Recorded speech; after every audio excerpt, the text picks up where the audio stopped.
102 سال کی عمر میں وہیں رامیشورم میں انتقال فرما گئے.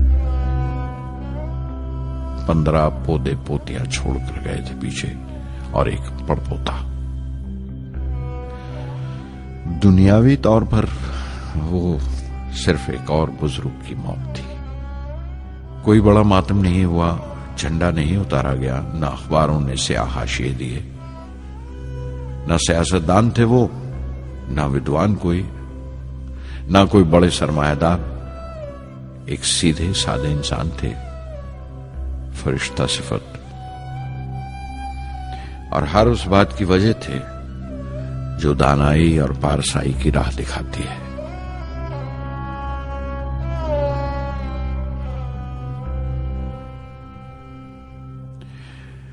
میں بہت دیر تک اپنی ماں کے پاس بیٹھا رہا، چپ چاپ، اور جب اٹھا تھمبا لوٹنے کے لیے تو اس نے روندھے گلے سے دعائیں دی مجھے.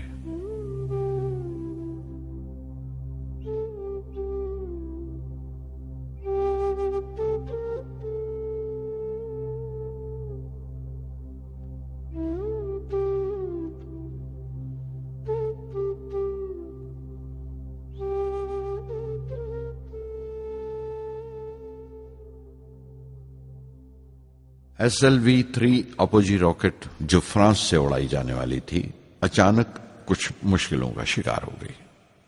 مجھے فوراً فرانس جانا پڑا. میں روانہ ہونے ہی والا تھا کہ میری ماں کی موت کی خبر پہنچی. یکے بعد دیگرے 3 موتیں ہو گئی میرے گھر میں. اس وقت مجھے اپنے کام میں پورے دھیان کی ضرورت تھی. 100% لگن سے کام کرنے کی خواہش کسی اور لگن کی گنجائش نہیں چھوڑتی. مکمل نیتی اور پوری لگن سے SLV-3 کا خواب 1979 کے درمیان میں جا کر پورا ہوا. ہم نے SLV-3 کی پرواز کا دن 10 اگست 1979 طے کیا تھا. 23 میٹر لمبا 4 سٹیجز کا یہ راکٹ 17 ٹن کا وزن لے کر 7:58 پر بڑی کجدائی سے اڑا اور خلا کی طرف روانہ ہوا.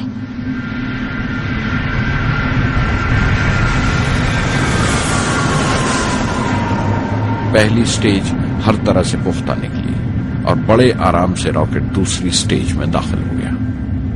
ہم سب دم بخود رہ گئے، سانس روکے بیٹھے تھے. ہمارے برسوں کا خواب آسمان کی طرف سفر کر رہا تھا.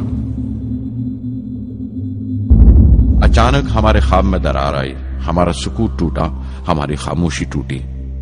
دوسری سٹیج قابو سے باہر ہونے لگی تھی. 317 سیکنڈ کے بعد پرواز ٹوٹ گئی. میری محنت اور امید چوتھی سٹیج کو ساتھ لے کر تمام ملبہ سری ہری کوٹا سے 560 کلومیٹر دور سمندر میں جا کے گرا.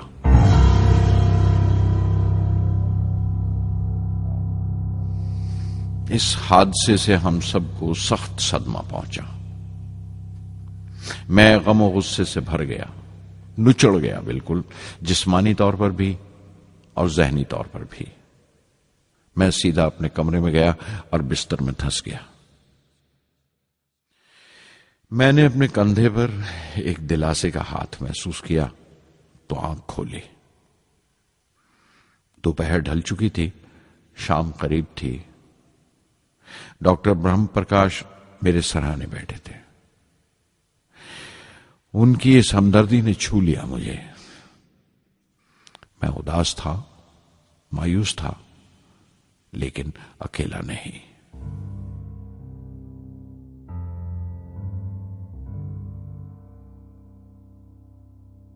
ہر شخص تکنیکی جمع تفریق اور بحث مباحثے کے بعد مطمئن ہو چکا تھا، سنتشٹ ہو چکا تھا، لیکن مجھے اطمینان نہ آیا اور مسلسل بے چین رہا.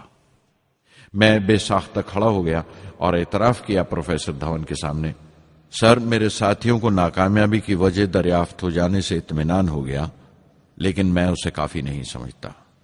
اس مشن کے ڈائریکٹر کی حیثیت سے اس غلطی کو بھی میں اپنی ذمہ داری سمجھتا ہوں. SLV-3 کی ناکامیابی کی ذمہ داری میری ہے.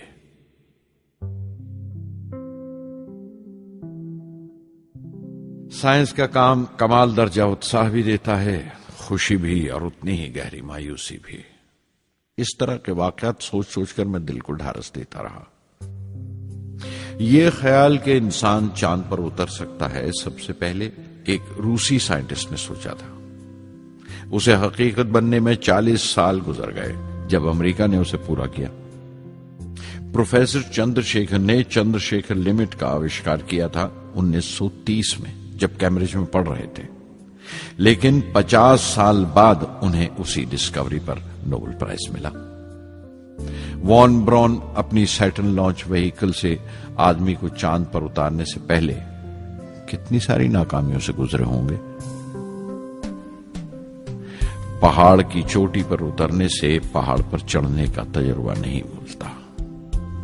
زندگی پہاڑ کی چڑھانوں پر ملتی ہے، چوٹی پر نہیں۔ چڑھانوں پر ہی تجربے ملتے ہیں اور زندگی منچتی ہے اور ٹیکنالوجی ترقی کرتی ہے۔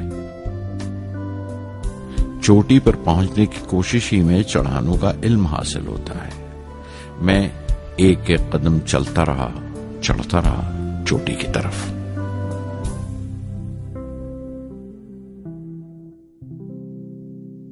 SLV-3 کی اڑان سے 30 گھنٹہ پہلے 17 جولائی 1980 کے دن اخباروں کی سرخیاں طرح طرح کی رائے اور اندازوں سے بھری ہوئی تھیں۔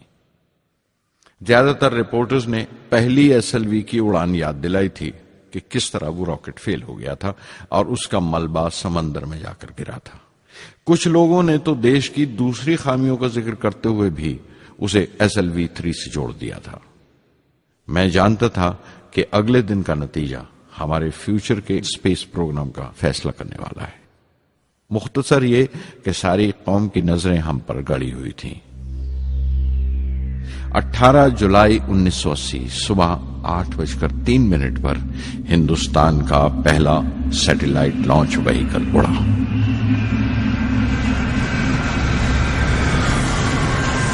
میں نے روہنی سیٹلائٹ کا تمام ڈیٹا کمپیوٹر پر جانچا۔ اگلے 2 منٹ کے اندر اندر روہنی انترکش میں تھا۔ اس تمام شورغل کے بیچ میں نے اپنی زندگی کے سب سے اہم الفاظ ادا کیے۔ میں مشن ڈائریکٹر بول رہا ہوں، ایک ضروری خبر سننے کو تیار رہو۔ چوتھی سٹیج کامیابی کے ساتھ روہنی سیٹلائٹ کو لے کر انترکش میں داخل کر رہی ہے۔ میں بلاک سے باہر آیا تو میرے ساتھیوں نے مجھے کندھوں پر اٹھا لیا اور نعرے لگاتے ہوئے جلوس نکالا۔ ساری قوم میں ایک جوش کی لہر دوڑ گئی۔ ہندوستان ان چند قوموں میں شامل ہو گیا تھا جن کے پاس سیٹلائٹ لانچ کی قابلیت تھی۔ ہماری قوم کا ایک خواب پورا ہوا تھا اور ہمارے اتہاس کا ایک نیا باب کھلا، ایک نیا چیپٹر۔ پردھان منتری اندرا گاندھی نے مبارکباد کا تار بھیجا اور سب سے زیادہ ہندوستان کے سائنسدان خوش تھے کہ یہ پوری کوشش سودیشی تھی، ہماری اپنی تھی۔ میں کچھ ملے جلے جذبات سے گزر رہا تھا۔ میں خوش تھا کہ پچھلی 2 دہائیوں سے جس کوشش میں تھا بالآخر اس میں کامیاب ہوا، لیکن اداس تھا جن لوگوں کی بدولت میں یہاں پہنچا تھا وہ لوگ میرے ساتھ نہیں تھے۔ میرے ابا، میرے بہنوئی جلال الدین اور پروفیسر سارا بھائی۔ SLV-3 کی کامیابی کے مہینے بھر کے اندر ہی پروفیسر دھون کا فون آیا ایک دن اور دلی بلایا پردھان منتری سے ملنے کے لیے۔ میری ایک چھوٹی سی الجھن تھی کپڑوں کو لے کر۔ ہمیشہ سے بڑے عامیانہ سے کپڑے پہنتا ہوں اور پاؤں میں چپل یا سلیپر کہہ لو۔ پردھان منتری کو ملنے جیسا وہ لباس نہیں تھا، میرے لیے نہیں، ان کے احترام کے لیے۔ سنا تو پروفیسر دھون بولے، کپڑوں کی فکر مت کرو، تم نے جو شاندار کامیابی پہن رکھی ہے وہ کافی ہے۔ ریپبلک ڈے 1981 میرے لیے ایک بڑی خوشخبری لے کر آیا کہ مجھے پدم بھوشن سے نوازا گیا ہے۔ میں نے اپنے کمرے کو بسم اللہ خاں کی شہنائی سے بھر لیا۔